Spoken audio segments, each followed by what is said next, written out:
Hello friends, welcome back to exams tutorial. డిఎస్సికి prepare అయ్యే అభ్యర్థుల కోసం భూస్వరూపాలు మొదటి భాగం 6th క్లాస్ లెసన్ నుంచి తీసుకోవడం జరిగింది. దీనిలో డిఎస్సికి బిట్లు అడిగేటువంటి ముఖ్యమైన పాయింట్స్ని డిస్కస్ చేయడం జరుగుతుంది. ఎవరైనా ఛానల్ని సబ్స్క్రైబ్ చేయనట్లయితే వెంటనే సబ్స్క్రైబ్ చేసుకొని చూడండి. అలాగే వీడియో చూస్తున్న ప్రతి ఒక్కరూ వీడియోని లైక్ చేసి మీ మిత్రులకు షేర్ చేయండి. డిఎస్సికి సంబంధించిన పీడిఎఫ్ ఫైల్స్ అనేటివి మన టెలిగ్రామ్ గ్రూప్లో అలాగే వాట్సాప్ గ్రూపులలో షేర్ చేయడం జరుగుతుంది. ఎవరైనా ఇంట్రెస్ట్ ఉన్న వాళ్ళు గ్రూపులలో జాయిన్ అయ్యే ప్రయత్నం చేయండి. భూస్వరూపాలు మొదటి భాగానికి సంబంధించి చూసుకున్నట్లయితే ప్రధానంగా భూస్వరూపాలను 3 రకాలుగా విభజించడం జరిగింది. అవి ఒకటి పర్వతాలు, పీఠభూములు, మైదానాలు. భూస్వరూపాలను 3 రకాలుగా విభజించడం జరిగింది. పర్వతాలు, పీఠభూములు, మైదానాలు. భూ ఉపరితల స్వరూపాలైన పర్వతాలు, పీఠభూములు, మైదానాలు మొదలైన వాటిని కలిపి నైసర్గిక స్వరూపాలుగా పిలవడం జరుగుతుంది. పర్వతాలు అత్యధిక ఎత్తును, వాలును కలిగి వాటిపై తక్కువ సమ ఉపరితలం కలిగి ఉంటాయి. పర్వతాలు అనేటివి వాలును కలిగి ఉంటాయి, ఎత్తును కలిగి ఉంటాయి. వాటి ఉపరితలం మీద సమ ఉపరితలం అనేది తక్కువగా ఉంటుంది. వీటిని పర్వతాలుగా పిలుస్తారు. మన దేశంలో ముఖ్యమైన పర్వత శ్రేణులు చూసుకున్నట్లయితే హిమాలయాలు, అరావళి పర్వతాలు, వింధ్య సాత్పుర పర్వతాలు. ఇవి మన దేశంలో ఉన్న ముఖ్యమైన పర్వత శ్రేణులు. మన రాష్ట్రంలో ఉన్నటువంటి ముఖ్యమైన కొండలు చూసుకున్నట్లయితే 900 మీటర్ల కన్నా తక్కువగా ఎత్తు కలిగిన పర్వతాలను కొండలుగా పిలవడం జరుగుతుంది. మన రాష్ట్రంలో ఉన్నటువంటి ముఖ్యమైన కొండలు చూసుకున్నట్లయితే సాత్మల కొండలు, నిర్మల్ కొండలు ఆదిలాబాద్, నిర్మల్ జిల్లాలో విస్తరించి ఉన్నాయి. బాలాఘట్ శ్రేణులు మహబూబ్ నగర్, నాగర్ కర్నూలు జిల్లాలో విస్తరించి ఉన్నాయి. అనంతగిరి కొండలు వికారాబాద్ జిల్లాలో విస్తరించడం జరిగింది. నెక్స్ట్ చూసుకున్నట్లయితే కందికల్ కొండలు పెద్దపల్లి, జయశంకర్ జిల్లాలో విస్తరించి ఉన్నాయి. రాకి కుట్టలు జగిత్యాల జిల్లాలో, దేవరకొండ కొండలు యాదాద్రి భువనగిరి జిల్లాలో విస్తరించి ఉన్నాయి. సిర్నపల్లి కొండలు నిజామాబాద్, కందికల్ కొండలు జయశంకర్ జిల్లాలో విస్తరించి ఉండడం చూస్తూ ఉంటాం. పీఠభూములు ఎత్తైన ప్రదేశాలు. పీఠభూములు విశాలమైన ఉపరితలాన్ని కలిగి ఉంటాయి. పర్వతాలు అనేటివి విశాలమైన ఉపరితలాన్ని కలిగి ఉండవు. పీఠభూములు విశాలమైన ఉపరితలాన్ని కలిగి ఉంటాయి. ఎత్తుగా ఉండి విశాలమైన ఉపరితలాన్ని కలిగి ఉన్నట్లయితే వాటిని పీఠభూములుగా పిలుస్తారు. వాటి నడుమ అక్కడక్కడ కొండలు విస్తరించి ఉంటాయి. పీఠభూములు పర్వతాల వలె కాకుండా స్వల్ప అసమాన ఎత్తులను కలిగి పల్లాలను కూడా కలిగి ఉంటాయి. మన దేశంలో అతిపెద్ద పీఠభూమి చూసుకున్నట్లయితే దక్కన్ పీఠభూమి. మన దేశంలో ఉన్నటువంటి అతిపెద్ద పీఠభూమి దక్కన్ పీఠభూమి. నెక్స్ట్ పాయింట్ చూసుకున్నట్లయితే మన దేశంలో దక్కన్ పీఠభూమికి పశ్చిమ వైపున ఎత్తైన వాలుతో కూడిన ప్రాంతాన్ని పశ్చిమ కనుమలు అని పిలుస్తారు. తెలంగాణ అధిక భాగం దక్కన్ పీఠభూమిలో ఉండడం వలన తెలంగాణ ప్రాంతాన్ని తెలంగాణ పీఠభూమి అని కూడా పిలవడం జరుగుతుంది. తెలంగాణ పీఠభూమి అనేది పశ్చిమం నుంచి తూర్పుకు వాలి ఉంటుంది. పశ్చిమంలో జన్మించిన నదులన్నీ తూర్పుకు ప్రవహించి బంగాళాఖాతంలో కలుస్తాయి. కారణం తెలంగాణ పీఠభూమి తూర్పుకు వాలి ఉండడం కారణంగా. నెక్స్ట్ పాయింట్ చూసుకున్నట్లయితే మైదానాలు సున్నితమైన వాలు కలిగిన సమతల విశాల ప్రాంతాలను కలిగి ఉంటాయి. మైదానాలు అనేటివి పెద్ద సరస్సులు, మేట వేసిన ఒండ్రుతో ఈ ప్రాంతాలు ఏర్పడతాయి. మైదానాలు అనేటివి నదులు మేట వేసిన ఒండ్రు మట్టితో ఈ మైదానాలు అనేటివి ఏర్పడడం జరుగుతుంది.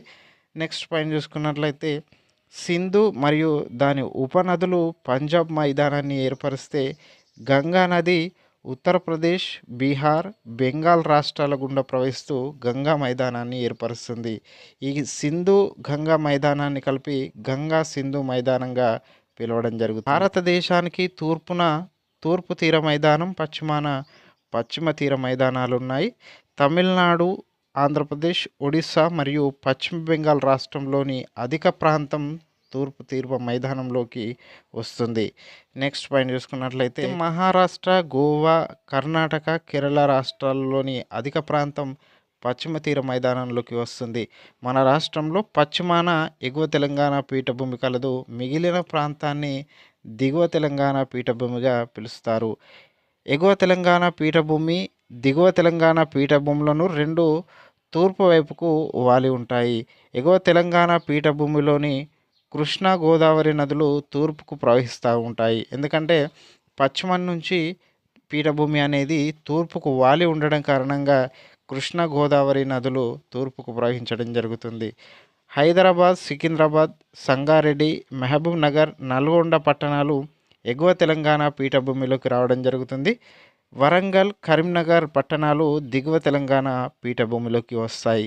నెక్స్ట్ పాయింట్ చూసుకున్నట్లయితే మన రాష్ట్రంలో ప్రవహించే నదులలో కృష్ణా, గోదావరి నదులు పశ్చిమ కనుమల నుంచి ప్రవహించి చివరకు రెండు బంగాళాఖాతంలో కలిసిపోతాయి. గోదావరి నది నిర్మల్ జిల్లా బాసర వద్ద తెలంగాణ రాష్ట్రంలోకి ప్రవేశిస్తుంది. కృష్ణా నది దాని యొక్క ఉపనదులు మూసి, ఘటప్రభ, దిండి, భీమా, మలప్రభ, కోయనా, పంచగంగ, తుంగభద్ర, వర్ణ, దూద్, గంగా, పాలేరు, పెద్దవాగు, మున్నేరు. దీనికి సంబంధించిన కోడ్ చూసుకుందాం. మూగాది భీమ కోపంతో వద్దు పాపము అనే కోడ్తో ఈ కృష్ణ నది యొక్క ఉపనదులు గుర్తుంచుకునే ప్రయత్నం చేయండి. నెక్స్ట్ పాయింట్ చూసుకున్నట్లయితే గోదావరి నది యొక్క ఉపనదులు మంజీరా నది, వైన్గంగా, పెన్గంగా, వార్ధా నది, ఇంద్రావతి, బింబిసార, శబరి, ప్రవార, పూర్ణ, ప్రాణహిత, సీలేరు, కిన్నెరసాని, మానేరు అనేటివి గోదావరి నది యొక్క ఉపనదులు. నెక్స్ట్ పాయింట్ చూసుకున్నట్లయితే సముద్రంలో కలిసే ముందు నదులన్నీ చిన్న చిన్న పాయలుగా విడిపోతాయి. ఈ పాయల మధ్య భాగంలో ఇసుకతో కూడిన మెత్తటి మట్టి మేటలుగా ఏర్పరిచి డెల్టాలను ఏర్పరుస్తాయి. డెల్టా అనేది త్రిభుజాకారంలో ఉంటుంది. డెల్టాలు ఒండ్రు నేలలతో కూడుకున్నవి. హ్యూమస్ అంటే ఆకులు, చెట్లు మొదలగునవి కుళ్ళిపోగా ఏర్పడిన దాన్నే హ్యూమస్గా పిలవడం జరుగుతుంది. ఈ పాఠంలోని ముఖ్యమైన కీలక పదాలు చూసుకున్నట్లయితే పర్వతాలు అనేటివి అత్యధిక ఎత్తును, అత్యధిక వాలును, అతి తక్కువ సమ ఉపరితలాన్ని కలిగి ఉంటే వాటిని పర్వతాలుగా పిలుస్తారు. పీఠభూములు చూసుకున్నట్లయితే స్వల్ప అసమాన ఎత్తు పల్లం, విశాలమైన ఉపరితలం కలిగి ఉంటే దాన్ని పీఠభూములుగా, మైదానాలను సున్నితమైన వాలు, సమతల విశాల ప్రాంతాలను కలిగి ఉన్నట్లయితే వాటిని మైదానాలుగా పిలుస్తారు. తూర్పు తీర మైదానం తమిళనాడు, ఆంధ్రప్రదేశ్, ఒడిశా మరియు పశ్చిమ బెంగాల్ రాష్ట్రంలో ఎక్కువ భాగం విస్తరించి ఉంది. పశ్చిమ తీర మైదానం మహారాష్ట్ర, గోవా, కర్ణాటక, కేరళ రాష్ట్రాల్లో విస్తరించి ఉంది. డెల్టా అనేది త్రిభుజాకారంగా ఉంటుంది. ఎగువ తెలంగాణ పీఠభూమి హైదరాబాద్, సికింద్రాబాద్, సంగారెడ్డి, మహబూబ్ నగర్, నల్గొండ జిల్లాలో విస్తరించి ఉంది. దిగువ తెలంగాణ పీఠభూమి వరంగల్, కరీంనగర్ పట్టణాల్లో విస్తరించి ఉంది. దక్కన్ పీఠభూమి భారతదేశంలోనే అతిపెద్ద పీఠభూమి. తెలంగాణ పీఠభూమి తూర్పుకు వాలి ఉంటుంది. దీనికి సంబంధించి సాత్మల కొండలు ఆదిలాబాదులో, దేవరకొండ కొండలు యాదాద్రి భువనగిరి జిల్లాలో, కందికల్ కొండలు పెద్దపల్లి, జయశంకర్ జిల్లాలో విస్తరించి ఉన్నాయి. అనంతగిరి కొండలు వికారాబాద్, సిన్నపల్లి కొండలు నిజామాబాద్, బాలాఘట్ పర్వత శ్రేణులు మహబూబ్ నగర్, నాగర్ కర్నూలు జిల్లాలో విస్తరించి ఉన్నాయి. సింధు నది పంజాబ్ మైదానాన్ని ఏర్పరుస్తుంది. గంగా నది ఉత్తరప్రదేశ్, బీహార్, బెంగాల్ రాష్ట్రాల గుండా ప్రవహిస్తూ గంగా మైదానాన్ని ఏర్పరుస్తుంది. ఈ రెండింటి కలిపి గంగా సింధు మైదానంగా పిలుస్తారు. గోదావరి నది నిర్మల్ జిల్లా తెలంగాణ ప్రాంతంలో నిర్మల్ జిల్లాలోని బాసర వద్ద తెలంగాణ ప్రాంతంలోకి ప్రవేశిస్తుంది. రాఖీ కొండలు జగిత్యాల జిల్లాలో కలవు. కందికల కొండలు జయశంకర్ జిల్లాలో కలవు. దీనికి సంబంధించిన ముఖ్యమైన పాయింట్స్. ఈ పాయింట్స్ని గుర్తుపెట్టుకున్నట్లయితే క్వశ్చన్ ఏ రకంగా అడిగినా ఆన్సర్ చేసే విధంగా ఉండడం జరుగుతుంది. ఇలాంటి మరిన్ని వీడియోలకు సంబంధించి ఛానల్ని సబ్స్క్రైబ్ చేసుకోండి. వీడియో చూస్తున్న ప్రతి ఒక్కరూ వీడియోని లైక్ చేసి మీ మిత్రులకు షేర్ చేయండి. టెట్ డిఎస్సికి సంబంధించిన మరింత ఇన్ఫర్మేషన్ కోసం మన టెలిగ్రామ్ గ్రూపులో అలాగే వాట్సాప్ గ్రూపులలో జాయిన్ అవ్వండి. దానికి సంబంధించిన లింక్స్ అనేటివి క్రింద డిస్క్రిప్షన్లో ఇవ్వడం జరిగింది. Thank you for watching.